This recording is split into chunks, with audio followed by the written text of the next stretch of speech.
Namaskar.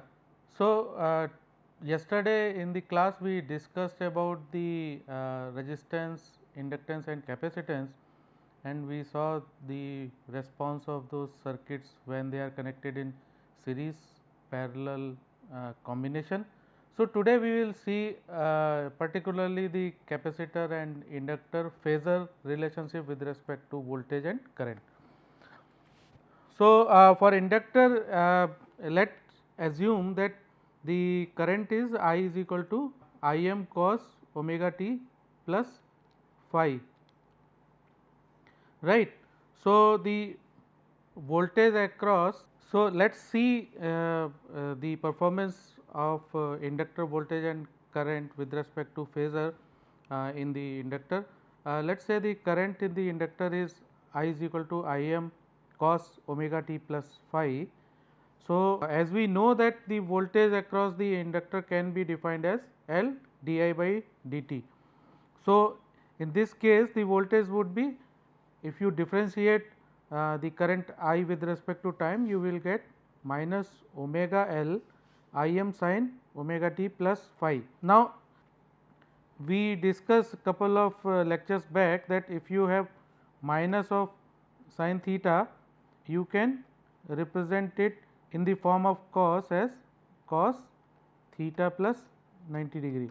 So, the same we have utilized here, and we converted the sin into cos, and now we can write is omega capital L, that is inductance, I m cos omega t plus phi plus 90.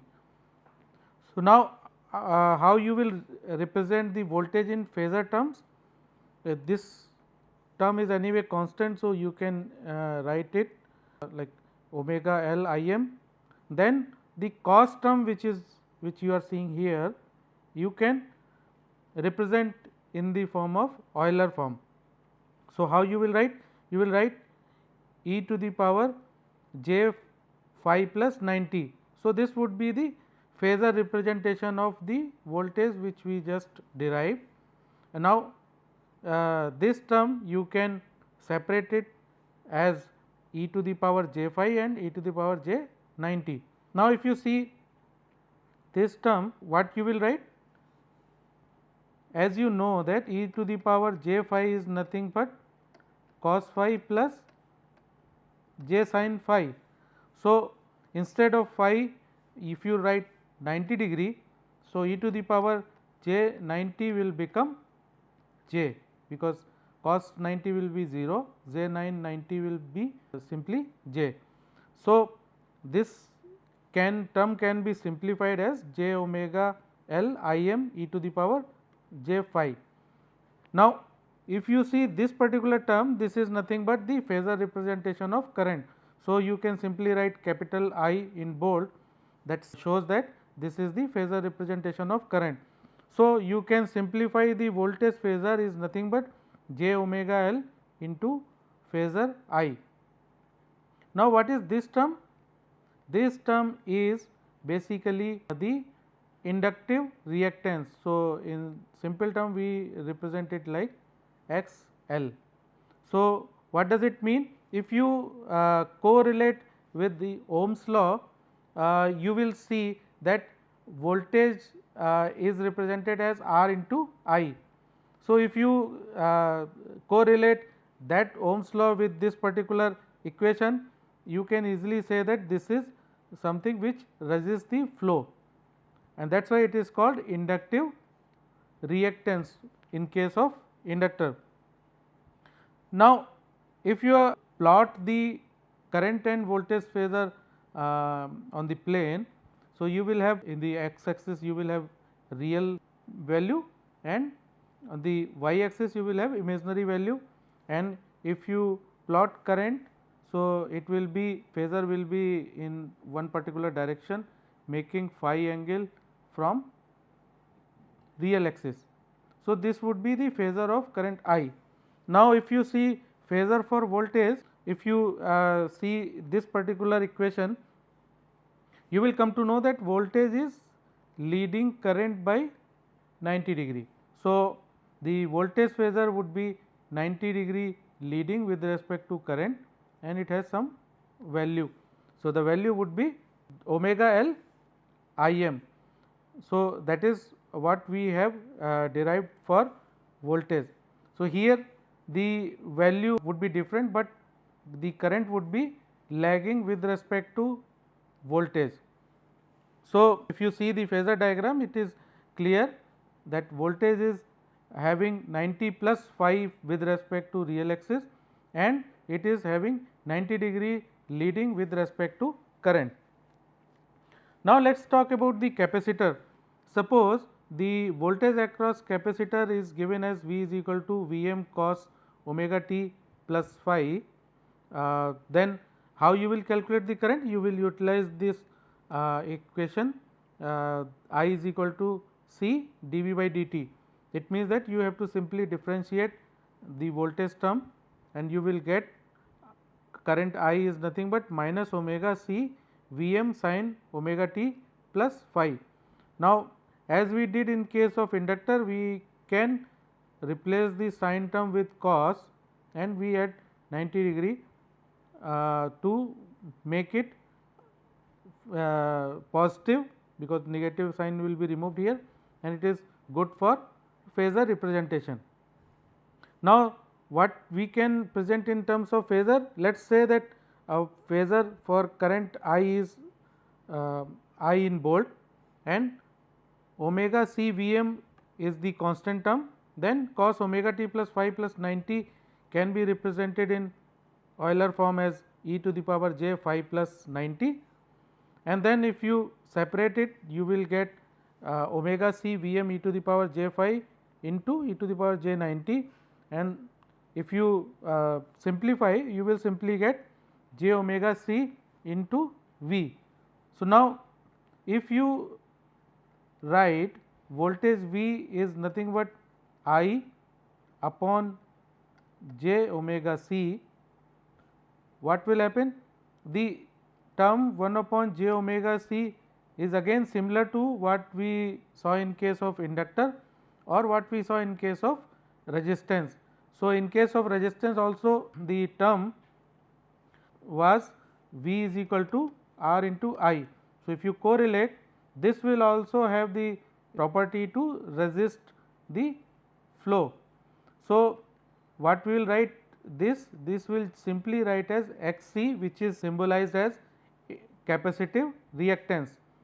So, you can see that both of the terms are similar to what we described in case of Ohm's law.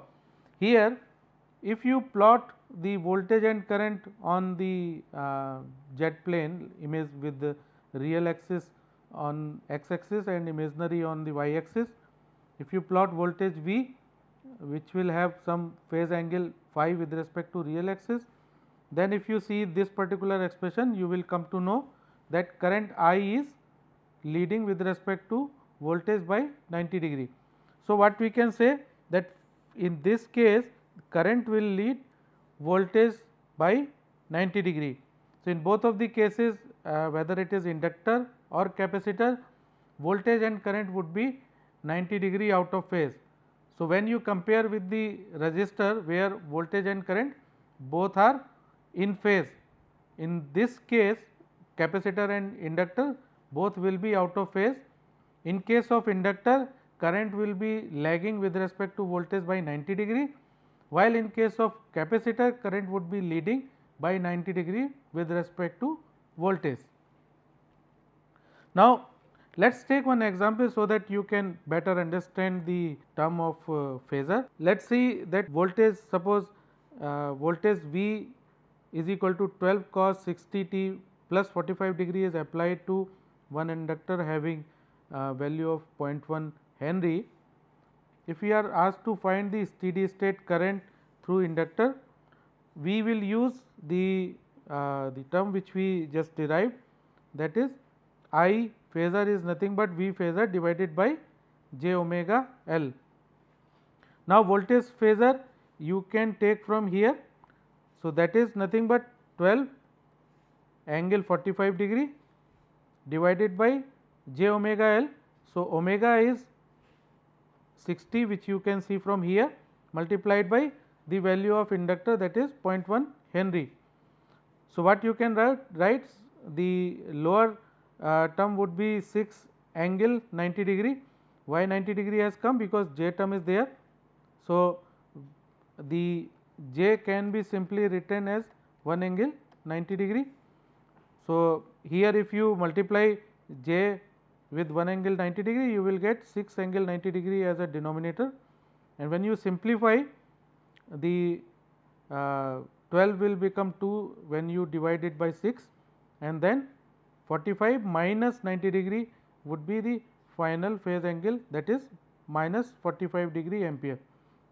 So, that would be the current value which we get from the inductor, and if you are asked to write in the time domain, you can simply write as, since we know that I is equal to I m cos omega t plus phi is the time domain representation of the current. Here I m is nothing but 2, which we just calculated, then cos omega t is nothing but 60 t over here, and then phi is minus 45 degree ampere. So, with this we can calculate the value of current in phasor domain as well as in time domain. Now, let us talk about the instantaneous power.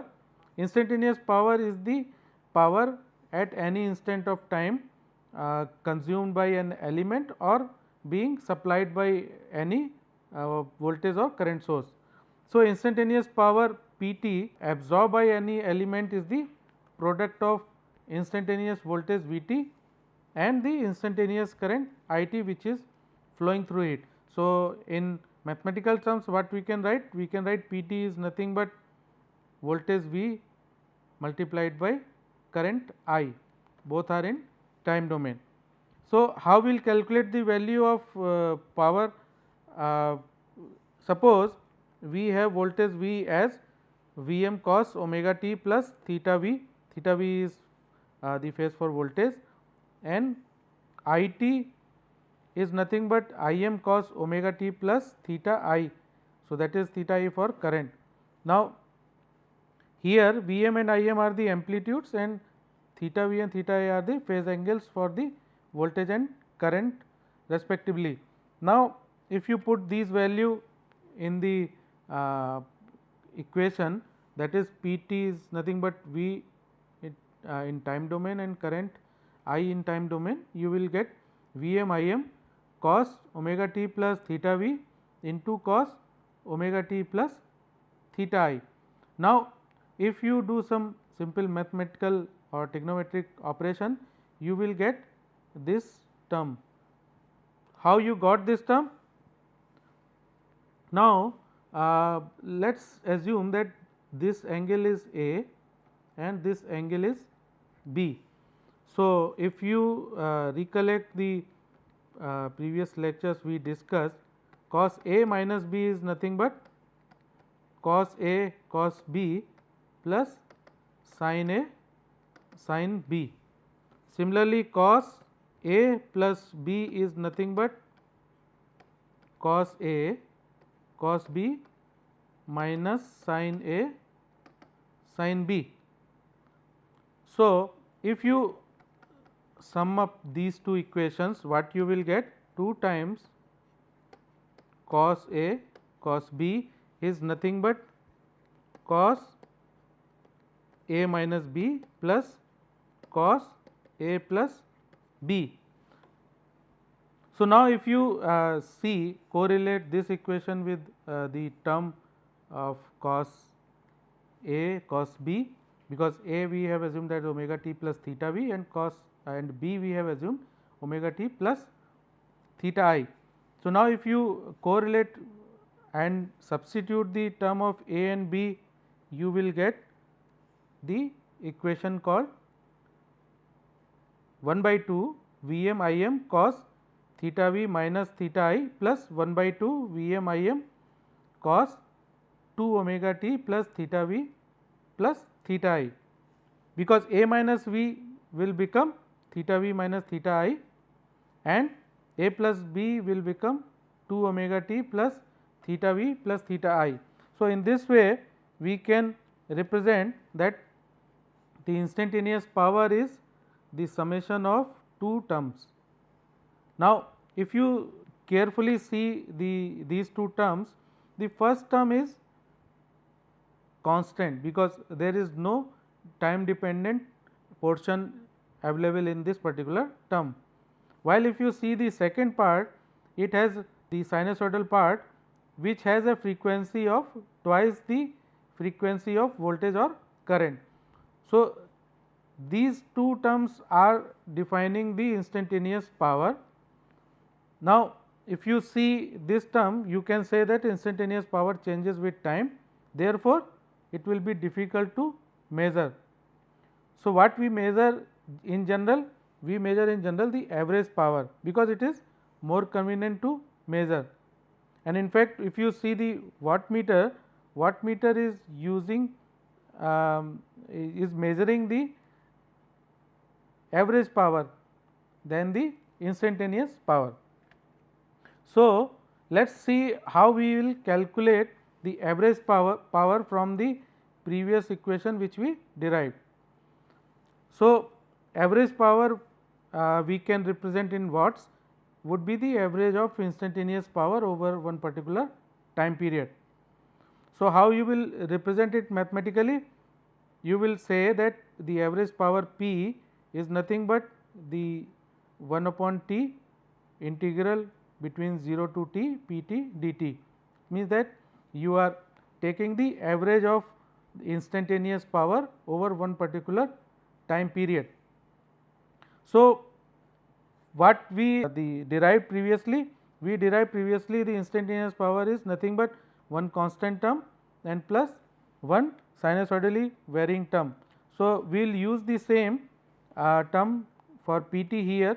So, we can write average power is nothing but 1 over T 0 to T integral for 1 by 2 Vm Im cos theta v minus theta I dt, that is for constant term, and then similarly we can write 1 by T 0 to T integral for 1 by 2 Vm Im cos 2 omega t plus theta v plus theta I,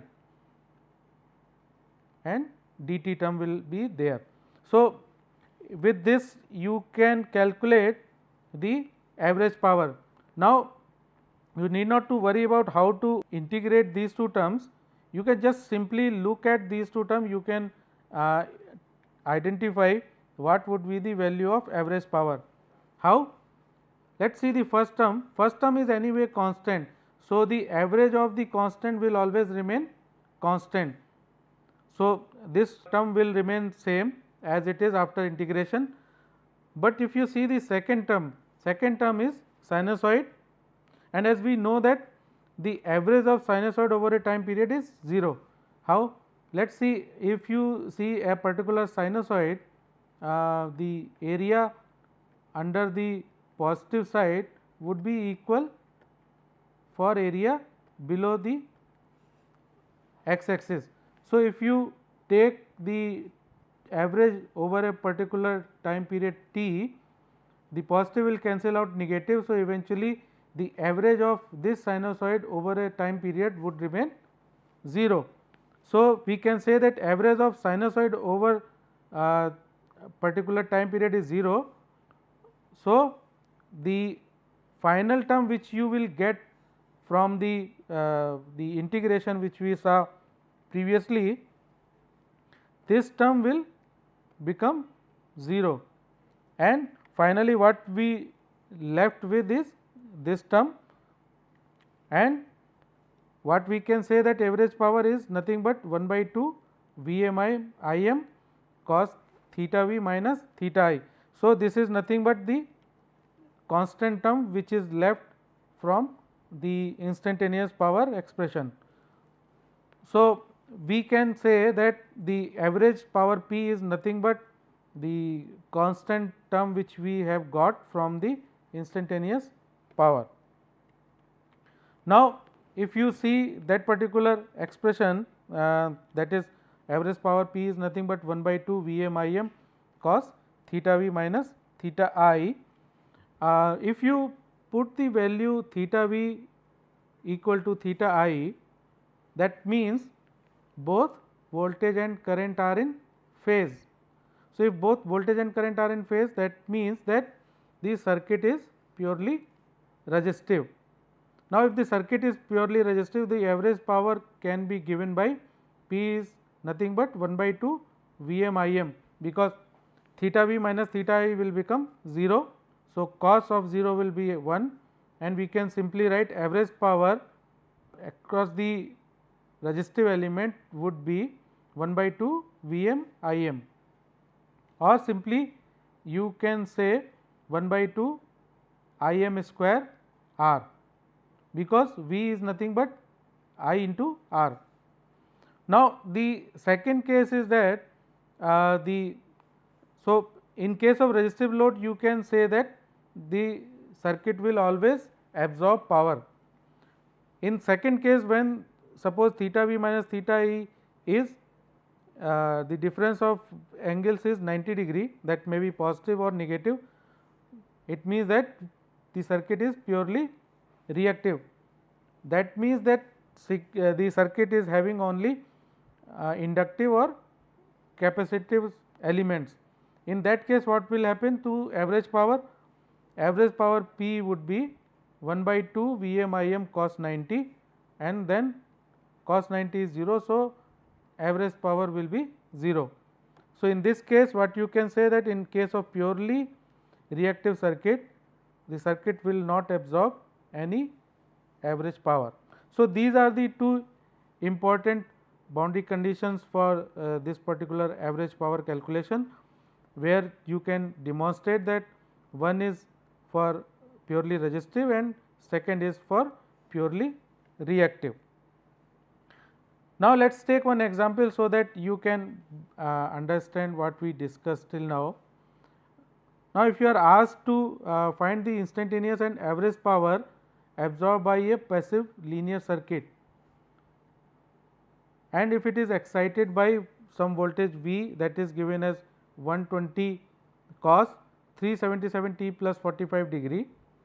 So, the current is also given in this particular element is I t is nothing but 10 cos 377 t minus 10 degree ampere.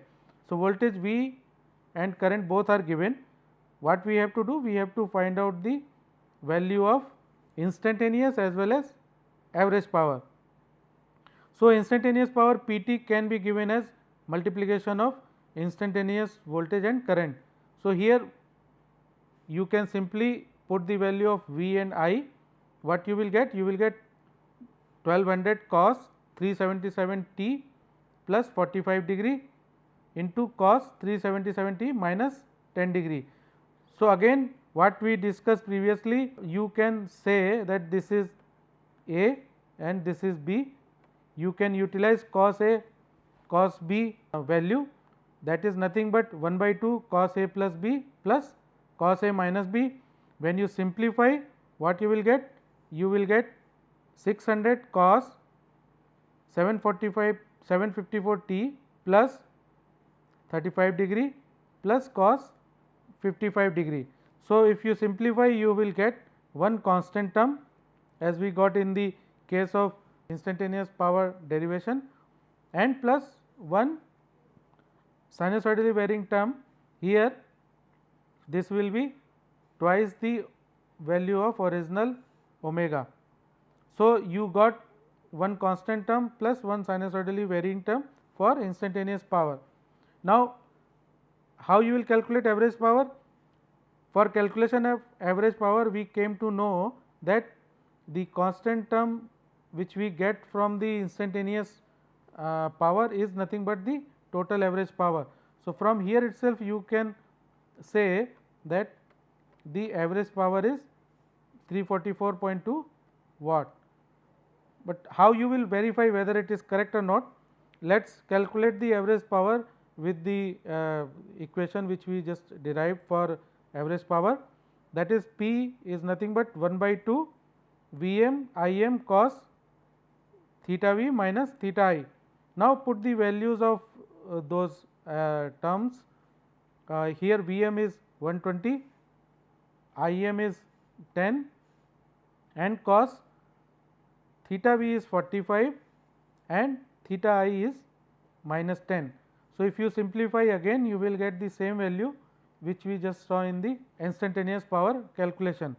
So, we can say that the average power which we calculate from the formula or average power we calculate from the instantaneous power, constant term of instantaneous power, both are same.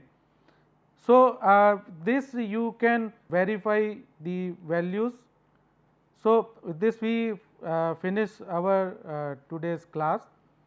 In next class we will discuss about the one of the most important term called RMS values, because whenever you analyze the electrical circuit, you will always get the Vm and Im as represented in terms of RMS value, because in real scenario you will never get peak values as given in the equation or as defined in some experiment.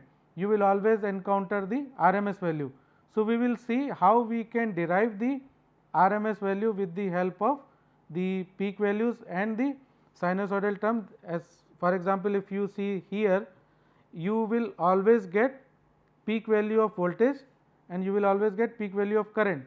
But suppose if you are asked to find out the RMS value, how you will find, that we will discuss in the next class, and then we will continue with our discussion on mesh and nodal analysis.